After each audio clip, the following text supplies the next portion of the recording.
हगलं नाही खायचं मग वेली मुलं म्हणतात इथे हगलं म्हणजे सगळं बरं का. अरे ती दिवसांनी हसताना पाहते माझ्या बबडीला. मी सुद्धा बऱ्याच दिवसांनी बघतोय बरं का तुझ्या आईला तुझ्याशी असं वागताना. मग काय आजी होणार आहे मी. तुम्हाला जरी मी दुष्ट वाटत असले ना तरी आई आहे मी. आणि जानूला मी माझीच लेक मानलेलं आहे. एक वेळ पिंट्या मला बघणार नाही पण जानूच मला म्हातारपणीचा आधार देईल. थँक्यू आई. थँक्यू कसलं. तुझ्यासाठी गरम गरम पोळी भाजी आणलेली पटकन खाऊन घेऊ. थोड्या वेळाने जेव. अगं गोळ्या घ्यायच्या आहेत तुला. वेळ आहे अगं त्याला अजून. बर बर तू सांग मला मग मी देईन तुला किंवा भरवेन. एवढं काही नाही. अगं करून घे आत्ताच काय ते लाड आणि कोड कौतुक करून घे. एकदा का मूल झालं ना की कुणी विचारत नाही आईला. मग फक्त बाळाचेच लाड होतात. त्यामुळे आता करतायत ना लोक तर करून घे आपले लाड. आई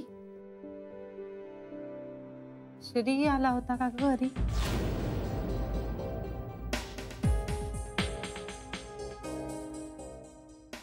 असं का विचारलंस? मला आज उगाच असं वाटत होतं की श्री येईल घरी. का काही बोलणं झालं का म्हणजे तसं? नाही पण माझं मन मला सांगत होतं. ते कशाला येतील? आता बघा इथे आपण बाळासाठी बाळासाठी म्हणून मर मर करतोय पण हिला आपलं सासरच्यांचंच कौतुक. असं नाहीये ग. मग काय त्या लोकांना तुझं काही नाही तुलाच फार आहे त्यांचं. श्री फोन करत होता. ओरडायचं असणार त्यांना तुला. आणखीन काय? कला हे बघा राग आला ना जानूला तरी चालेल पण विषाची परीक्षा कशाला घ्यायची आता? लेकराला काही झालं तर केवढ्याला पडेल आपल्याला. आणि ना जावई बापूंचं तुम्ही काही सांगूच नका. फार आई आई आई चाललेलं असतं त्यांचं. बायकोने अगदी नरडं कोरडं करून जरी सांगितलं ना तरी आई जे बोलेल ना त्याच्यावरच विश्वास ठेवतील ते. पुरे हा विषय ठरलाय ना आता. जानू नाही काही दिवस बोलणार त्यांच्याशी. पण कुणीतरी बोलायला हवं. ते आम्ही बघतो ना. तू नको आता असला कसला विचार करूस. श्रीशी तरी बोलायला हवं. त्याला समजवायला हवं. ते सगळं आता मी बघते कळलं का. आणि आई म्हणून माझा मान ठेवतील ते. उलटून नाही बोलायचे. बाबा तुम्ही जानू तू कशाला बोलते?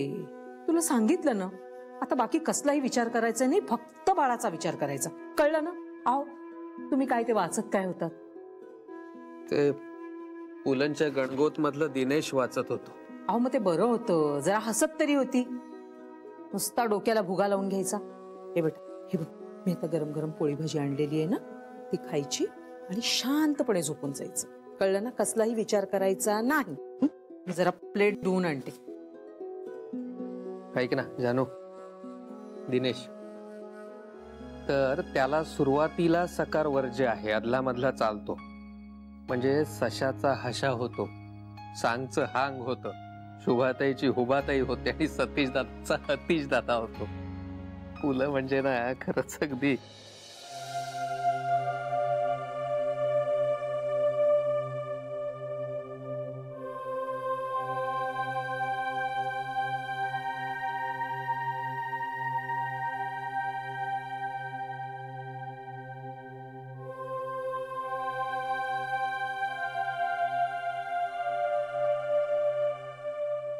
दोन वेळा फोन कट केला.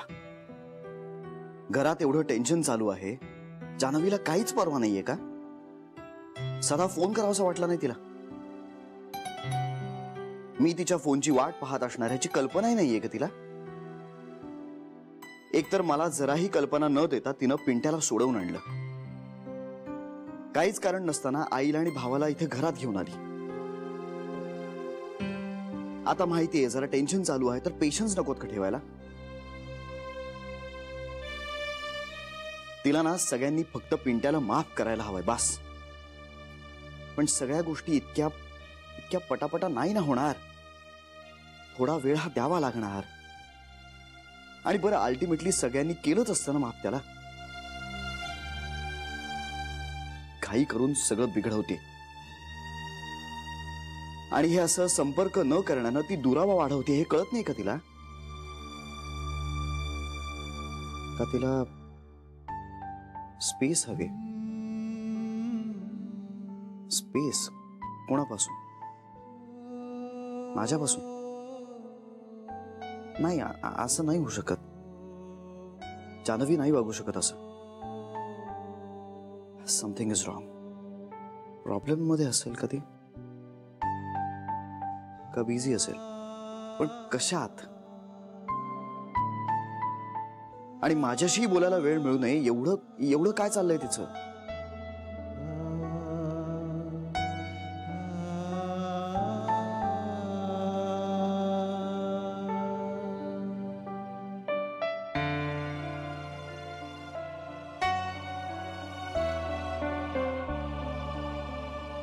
माझ्यापेक्षा इम्पॉर्टंट असं काय तिच्या आयुष्यात?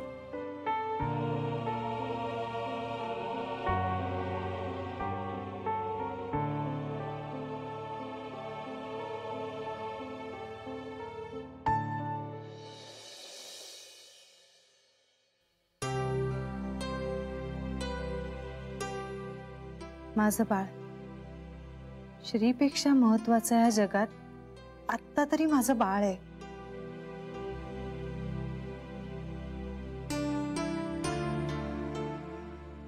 पिंट्या म्हणत होता मला भाचीच पाहिजे म्हणून. मी म्हटलं त्याला मला नातू हवा, मला मुलगी नको. मुलगी म्हणजे काय? आई बापाच्या घरातला विस्त. त्याला अगं असं काही नाहीये. मुलगा मुलगी असं काही आता राहिलेलं नाहीये. तरी तुला काय हवं ग? मला छान हेल्दी बाळ हवंय. मुलगा किंवा मुलगी काहीही चालेल. बरोबर. आपण समजा देवाने तुला विचारलं की तुला काय हवं, तर काय मागशील ग? मुलगी. मुलगी कशाला? तिचं उट्ट कोण काढत बसणार? आई जितकं मुलासाठी करावं लागतं तेच सगळं मुलीसाठी करावं लागतं. हो. आणि मुलगी जास्त माया लावते. सासरी माहेरी दोन्ही घरं जोडते. आयुष्य सुंदर करते मुलगी. मला अभिमान आहे माझ्या लेकीला जन्माला घातल्याचा.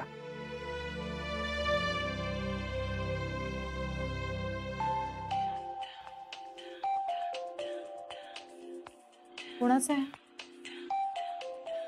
घ्या. हिच्या जीवाला चैन नाही बघा. बेबी आत्यांचे. काही बोलू नकोस. फोन मी माझ्याचकडे ठेवते. आणि हो, तुम्हाला कोणाचा फोन आला ना तर हिला बोलायला देऊ नका. हो, नाही देणार. अगदी जावई बापूंचा आला तरी देखील नाही. नाही देणार. नातवंडासाठी जरा खरेपणा बाजूला ठेवा. हो, नाही देणार कुणाचा फोन. हा फोन मी माझ्याचकडे ठेवते. निघते मी. हा, नीट जा. हो हो, येते हो.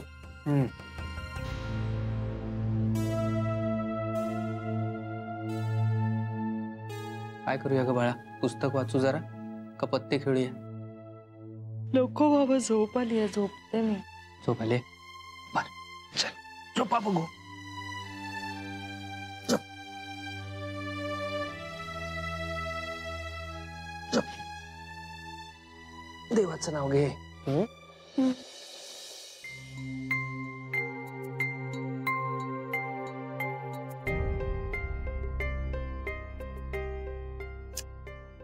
कट का करतीये?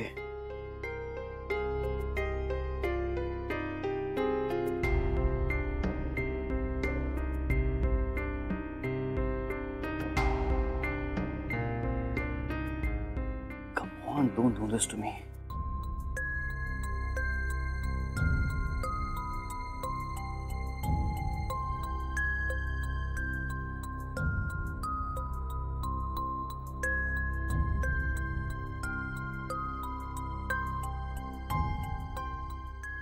Is there something wrong with Jahnavi?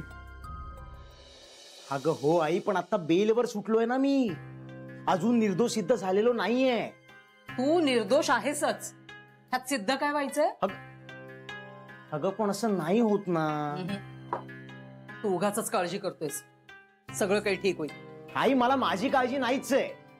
माझ्यामुळे जर ताईला किंवा तिच्या बाळाला काही झालं ना तर काही होणार नाही रे. मी सगळं नीट करेन. तू काय करणार आहेस आई, आणि तुझं कोण ऐकणार आहे? हे बघ, आपण काय सांगतो ना यापेक्षा आपण ते कसं सांगतो हे जास्त महत्वाचं होत. आपल्याला हवं ते सांगता यायला पाहिजे. म्हणजे उडत्या पाखराचे पंख मोजणारी बाई आहे मी. तुझी आई आहे मी. तुला त्रास झालेला कसा पाहता येईल मला? नाही पाहणार मला. आई आपल्या लेकरासाठी काय वाटेल ते करायला तयार असते. जीव द्यायला पण आणि घ्यायला. आई तू काय करणार आहेस? काही म्हणजे माझ्या मुलाकडे जर कुणी डोळे वर करून पाहिले ना तर त्याच्या मुलाला आयुष्यातून उठवायला मी मागे पुढे पाहणार नाही. आई तू हे काय बडबडतेस? तुला सांगते, हे सगळं कारस्थान आहे ना त्या म्हातारीचे. जावई बापू असं वागणारच नाही. मग फार विचार तू करू नकोस. तुझ्या केसालाही धक्का लागणार नाही. अरे आई आहे मी तुझी, आणि माझा मुलगा माझा वीक पॉइंट आहे.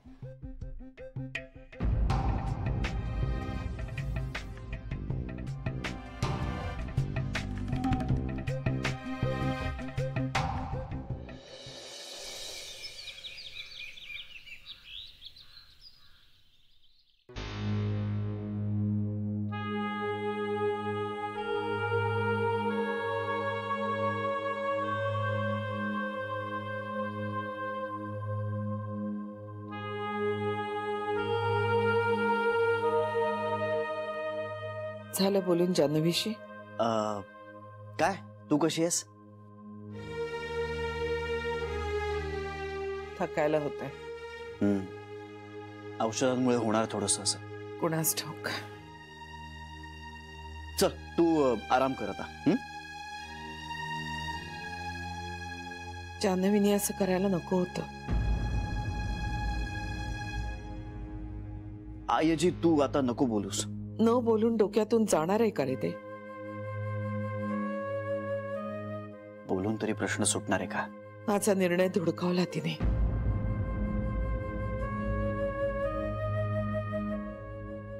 आईजी तिचा भाऊ आहे तो. आपण कुणीच नाही का तिचे? नाही, याचं स्पष्टीकरण तिला द्यावंच लागेल. स्पष्टीकरण देण्यासाठी समोर तर यायला हवी ती. येईल ती. आहे कुठे ती आणि का? आईजी आपण कुठल्या तरी वेगळ्या विषयावर बोलूया. माझ्या तत्वांशी तडजोड होणार नाही श्री. माझ्या मुलांना कधी करू दिले नाही मी. मुलं सुनांमध्ये मी नेहमी सुनांना झुकतं माप दिला. त्यांनीही मला कधी अंतर दिलं नाही. आपली नाती या घरापेक्षा, या घराच्या सुखापेक्षा कधी मोठी केली नाहीत त्यांनी. जान्हवी माझी सगळ्यात लाडकी सून. तिनं माझ्या नियमांची पायमल्ली केली. माझ्याशी सरळ सरळ संघर्षाचा पवित्रा घेतलाय तिनं. माझी फसवणूक केली. मी तिला कधीही माफ करणार नाही. आईजी शांत हो ना तू. तुला वाटतंय मी अकारण चिडतीये? परस्पर ही मुलगी त्याला बेलवर सोडवते. आईजी तुला त्रास होतोय. त्रास झाला तरी चालेल, जीव गेला तरी बेहत्तर. अख्खं पण जान्हवीने असं वागायला नको होतं. पिंट्याच्या वागण्यापेक्षा मला तिच्या वागण्याचा जास्त त्रास होतोय श्री.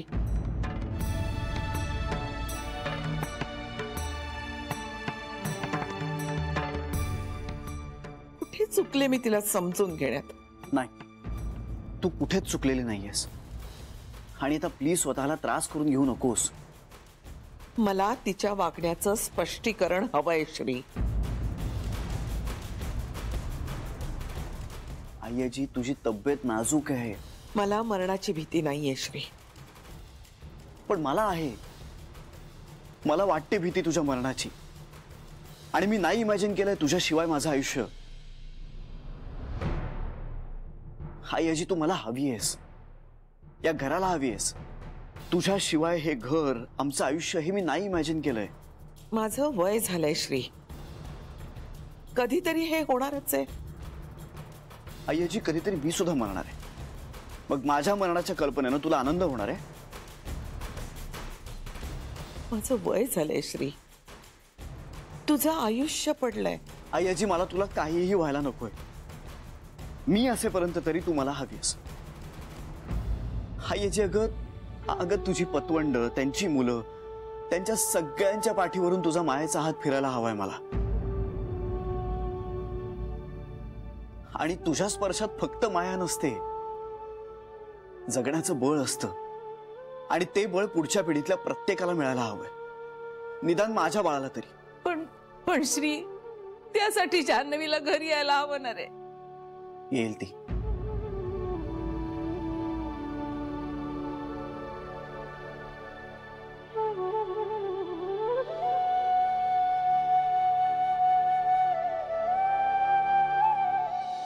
डॉक्टरांशी बोलले मी. तू काय एवढं मनाला लावून स्वतःला त्रास करून घेतेस? सोडून द्यायचं यार. एका कानाने ऐकायचं आणि दुसऱ्या कानाने सोडून द्यायचं. मी नाही का सरांचं बोलणं इग्नोर करते, तसं शिकून घे तू आता. आता तुझ्याकडे ट्युशनच लावणार आहे मी. लावायलाच पाहिजे. मी गीता कोडगे क्लासेस चालू करणार आहे. काही या गीता, मग नाही तर काय यार. सर जेव्हा बडबडायला लागतात ना, तेव्हा मी माझ्या आवडीचं गाणं मनातल्या मनात गुणगुणायला लागते. मग ते काय बोलतायत मला अजिबात ऐकू येत नाही. तुम्ही बडबडा, मी गुणगुणते. अगं हे फक्त तुलाच जमू शकतं. तुलाही जमेल, बाळा करता तरी जमव. आता सगळंच बाळासाठी गीता. जिजूला सांगितलंयस? नाही अजून. कधी सांगणार आहेस? इतक्यात तरी नाही. का? माझ्या रागवले असणार ग सगळे, श्री सुद्धा. मी पिंट्याला बेलवर सोडवलं ना, पण मी त्याला सोडवलं नसतं तर कुणी सोडवलं असतं ग? माझ्या नवऱ्याचा जीव वाचवण्यासाठी माझ्या भावाने हे जे काही केलं ते केलं. आणि असं असताना मी बाकी सासरच्यांची बाजू घेत राहू? गीता, अगं गिल्टने झोप येत नव्हती ग मला. आणि मी केलंय ते बरोबरच केलंय. पिंट्याची चूक झाली, पण तो त्या सगळ्यांची त्यांच्या पायावर डोकं ठेवून माफी मागायलाही तयार आहे. पण ओके ओके ठीक आहे, तू जे काय ठरवलंयस ना त्याच्या पाठीशी आम्ही सगळे जण आहोत. तू फक्त मनाला त्रास करून घेऊ नकोस, एवढंच म्हणणं आहे आमचं. थँक्स. बरं ऐक ना, मनीषला सांगू नकोस इतक्यात. का? एकतर त्याला श्रीशी खोटं बोलणं जमणार नाही आणि तो बोलणारही नाही. आणि खरं सांगू का, आता डॉक्टरांनी ग्रीन सिग्नल दिल्याशिवाय मलाही कुठलीच रिस्क नाही घ्यायची आहे, जी माझ्या बाळाच्या बाबतीत महागात पडेल. काय होईल ग, दुखावले जातील, थोडे दुरावतील, पण अल्टिमेटली सगळं नीट होईल ना. आणि तुला सांगू, आई आजींची तब्येत जर अशी नाजूक नसती ना, तर अगं मी स्वतः त्यांच्या पायावर डोकं ठेवून सांगितलं असतं की तुमचा पणतू वाढतोय माझ्या पोटात. पण आता आई आजींची तब्येत आणि माझं बाळ अशा कात्रीत अडकलीये मी.